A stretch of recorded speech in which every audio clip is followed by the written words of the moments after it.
Welcome. In front of me is a ZTE RedMagic 6R, and today I'll show you how you can boot this phone into safe mode.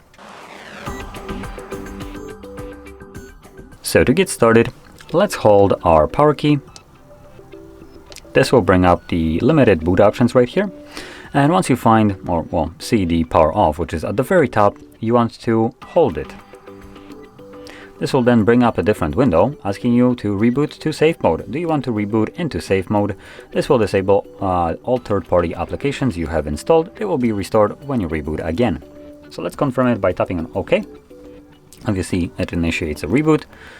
Then it will boot back up, and once it's back up, all the third-party applications, meaning every app that you have installed yourself, will be turned off and you will not be able to launch it whatsoever. The app itself also will not be able to run in the background. So, for instance, apps like Facebook in this mode cannot do anything. They are not even allowed to run. So, very nice way to limit Facebook from being able to access your microphone and your data that you search for, because it just cannot run. Now, when you boot it up, you can see we have this safe mode marking at the bottom, just so you are aware that you are in this mode. And it looks like we don't have any apps, at least not that I can see, that aren't working in this mode right away. Now, all the apps that you see right now for me are the default applications of this phone, so I haven't installed anything myself.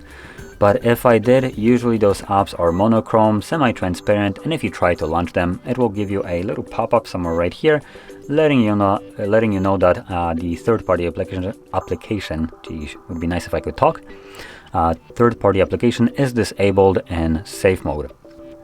So that's basically all you would be getting, and to be able to actually utilize some kind of application that you have installed, all you need to do is just go back to normal mode. Now, to do so, all you do is again hold power key, select restart. Once the device reboots, it goes back to normal mode. So with that being said, if you found this video helpful, don't forget to hit like, subscribe, and thanks for watching.